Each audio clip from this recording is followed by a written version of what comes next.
Well, look, on Wales, they went from being woeful to champions in a matter of months. So, Mike, who impressed you the most in the Welsh team? I think Tiprick for sure. Tiprick's outstanding. I think some of his touches, you know, he plays like a back. You know, he plays like a creative midfielder.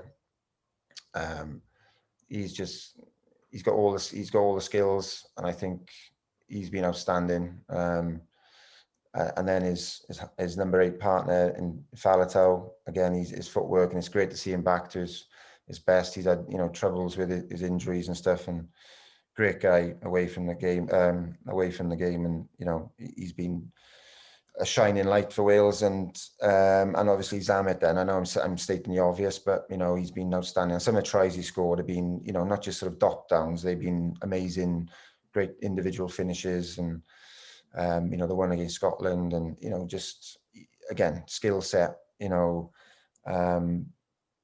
players who've got it all and who have entertained. And like I said before, you know, I want to be entertained watching rugby now, and those are the type of players that can create for others and, you know, add massive value to the team. What have you made of the changes under Wayne Pivac? I think he's been great. I think he's shown confidence in his bench. I think he's brought a lot of youngsters through. I think he gave a lot of youngsters opportunities in the autumn.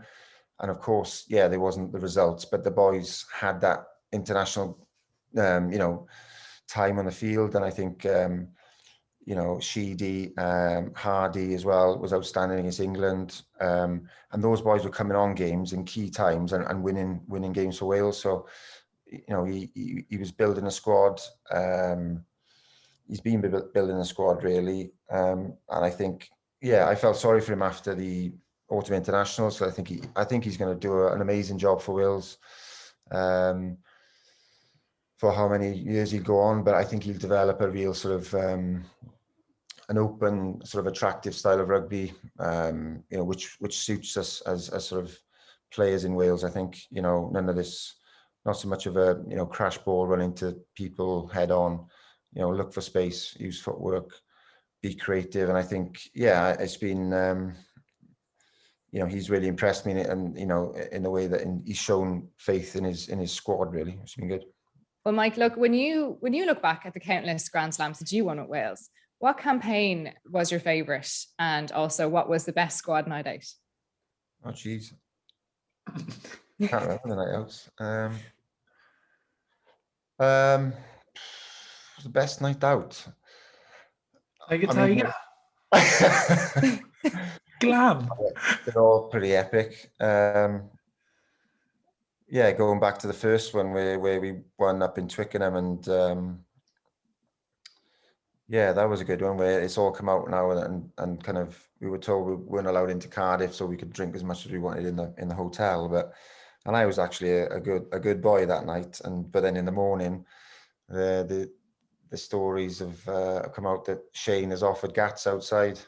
That was an interesting one. So we basically beat England, and I scored the winning try. Shane didn't actually get on the score sheet, so you know, he's been a bit annoyed with that because it's always about Shane. So yeah, we've gone out. We weren't allowed into Cardiff that night. And I remember being on the bus when they announced it, and Henson's going, "Oh yeah, I'd love to see him drop us after that win. You know, first time we beat England away for like 20 odd years." But yeah, we just had a few in the bar then, and like I said, most of us were fairly good, well behaved. But I don't know, Shane and Gats had a bit of a kung fu, bit of a disagreement where Shane couldn't remember doing it, but he kind of has a little go in for some reason. I don't know whether it was more fun based than anything, but yeah, he sort of quickly ran up to his office the next day to apologise, and he couldn't understand what he'd done. And Gats literally, it was amazing. He sort of just said, "Look, you know, don't worry about it at all. You know, you were fine." But he kind of said, "If you ever call me such and such or such again, oh dear, we'll be playing." But it was you know, Gats was great like that. I think he loved it as much as anyone. So you know, it it was all in good spirits, and worked out in the end. Well, look, there has been a lot of debate around who should be Lions captain. So, Mike and Ryan, I want to know who is going to be your Lions captain and why. If you put Alan Wynne-Jones in, then it's easy. But have you got him in your team, Mike? Yeah, I've gone for Alan Wynne-Jones. So easy then. I get shot in Wales if I didn't. I think. Exactly. So it's easy for you. Whereas... No, I think he has been amazing. I think his energy and, you know, and I've played with him for so many years, and he's like something from another planet. I mean, how he can still keep going, and he's a great leader, you know. So I think, yeah, for me, he has to be and winning the Six Nations again. I think is, you know, a testament to him as well. He is who I would have as the captain, but I'm just not sure. I've tried to balance it out a bit here with like my squad, and I'm just going. You know what I mean? Listen. This is where my dilemma is. Ready? Okay. I've got Tyg Byrne and Johnny Gray in there because I know what Johnny Gray gets for and does. Okay. That's my dilemma, because then where's Alan Wynne-Jones? So maybe chuck Johnny on the bench and get Alan Wynne-Jones in, because the other thing is I'm going, I don't know who would be a captain, because I don't really know all of them that well. Do you know what I mean? Like, I don't know Faletau personally, and I know what it takes to be a captain. I know what you've got to be like. So it's not that easy to go, you know, like people go, Maritoje, captain. Well, no, because I don't think he's got the personality and what I hear about Alan Wynne-Jones, I'm going, yeah, you can see it. He's the way he is with people and stuff, and the way he puts his body on the line, and he's been there before. He's done it. He would be the captain, wouldn't he? That's an easy one to pick. Are you a bit nervous about who you picked, because you know how influential this podcast can be? So, like, I'm stressing out about it. I put myself on the bench, and I just want to be there. All right, well, just go for it. Just 15 captain minutes, aside. 15 minutes in the Six Nations. Gats, pick me. I'm surprised you haven't put yourself as captain for the Lions after the 15 minutes. No, all right. I want you to just go whatever, 1 to 15. Give me your team. Mine. Mm-hmm. It's really hard. Right, I've gone Vunipola, the Sheriff, Ken Owens, because I think he's class, and he still looks like a darts player. Gerwyn Price, he's like old Gezi Price. He Ken Owens, like, you could see him down the pub playing darts or playing pool, and then suddenly he's... Gerwyn Price has got a better shape than Ken. Yeah, he has. You're right. He has. The Iceman. So, right, Vunipola, Ken Owens, Tyg Furlong, because he's been bloody good. Yeah. Tyg Byrne, Johnny Gray / Alan Wynne-Jones. A hybrid, okay. Yeah. Right, this is bloody hard, this bit. 100%, I'm putting Hamish Watson in the 7 shirt. 100%. Faletau at 8.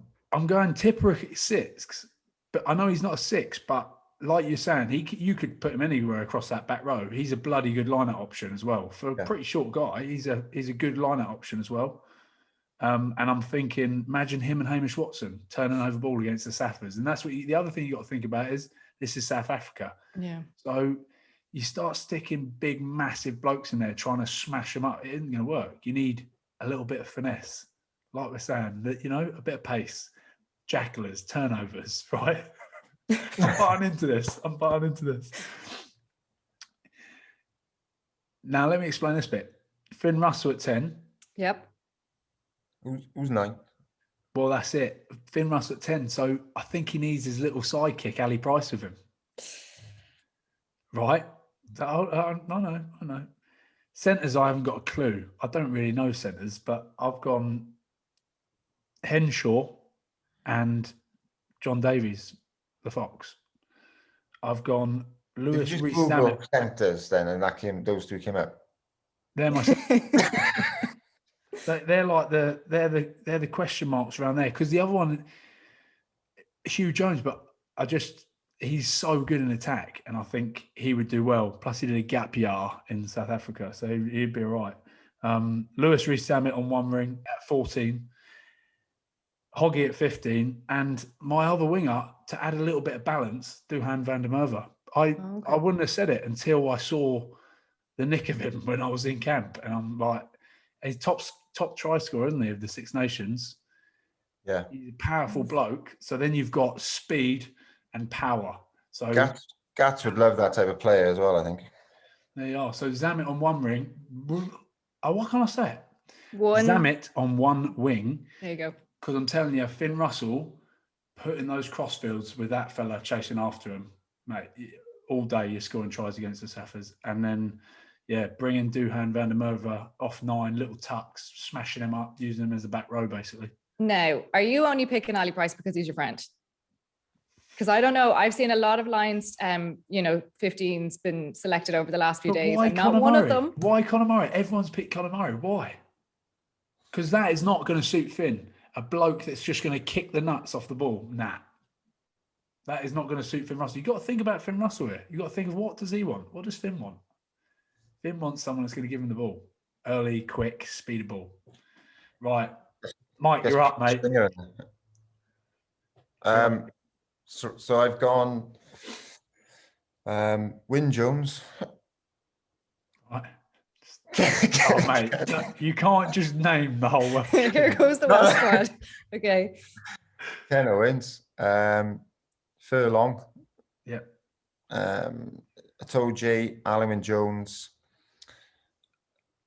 and then Ty Burn At 6. Yeah, with Tipperick and Faletau. That's the pack. That's the starting test team there. That's it. Done. Gone for myself at 9, obviously. No, I put. I thought Thomas Williams would be.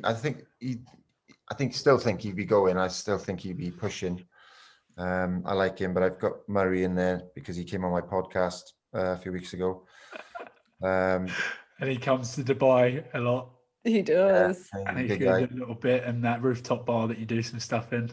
Ryan, he's Ryan's a big fan of Connor's as well. You cannot benefit out of this. This isn't like to. Oh, by the way, I've dropped you in that team. So when I'm doing that little thing out in Dubai, the coaching school that I do, the little bit with the kids, just jump on a flight and head over. No. Because you're going to name Finn Russell, aren't you? At 10. It was close. Like, it's bigger him, and it's like, it's. Right, hold on. I'm just Wyn Jones, Ken Owens. You've named. Yeah, how many Welsh have you named so far, Mike? Hold on, we've got 7 Welsh. We've got 7 Welsh, and we've not even made it 10. No, that's in total. That's what's going to be the total. Right, okay. Oh, okay. Sorry, so Finn, Dan Bigger. Yeah, Biggs. I got Zammit, and then Henshaw, Jonathan Davis, Watson, and Hogg. But I put Hogg in because I think I haven't got a Scotsman otherwise. So. One. You tosser. Yeah, but on the bench I've got Hamish Welsh, Van der Merwe, Finn Russell. You've put an all. You've loaded the bench up. Cheers, mate.